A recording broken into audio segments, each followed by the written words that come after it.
हमार मेहरारू बने के पावर तोहरा में नहीं खे। काहे? उ धरती चीर के निकली, आसमान फार के उतरी, तब भूतनी हुई।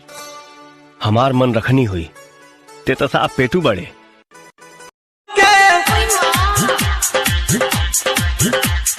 जब से ही यादवा हाथ बफरले तब से मनवा भटके,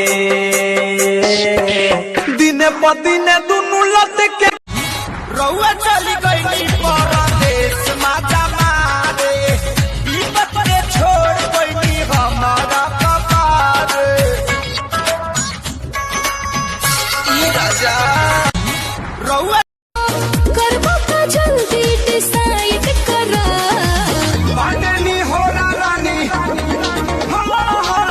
बाटनी हो रानी, आजा तू कोरा जैसे जहाँ से भी ज्यादा चाहा था जिसको, उसने ही धोखा दिया, उसने ही धोखा दिया। जाए करे जा जा तारू तो जा,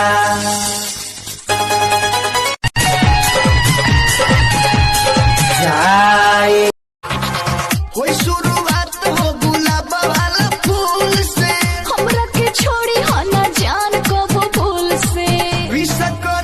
खुशहाल न रहमो पुरुआ बेला रे निहडिलावा।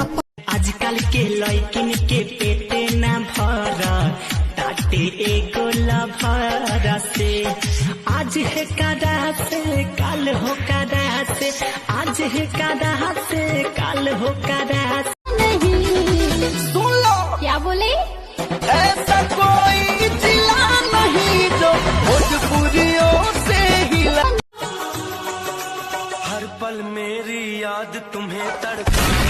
चल तेरे भोजपुरिया को गाना सुनाते है।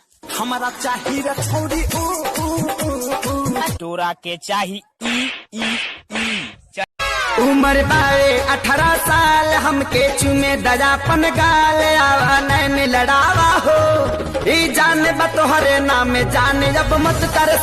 उम्र बाए 18 साल, हमके चुमे दयापन गाल, आवा नैन लड़ावा हो, ई जाने बा तोहरे नाम जाने अब मत कर।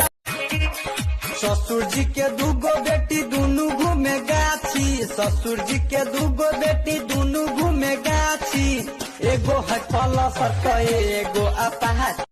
अरे दादा ढोढ़ी हो उघार, तोरे गरम हो बाजार, सिखा दे तनी धोन। हरामखोर भाभी उतरी। के करा से का दो करबा वालू भौजी, के करा से का दो करबा वालू भौजी, गुबो गुबो धान रोपाला।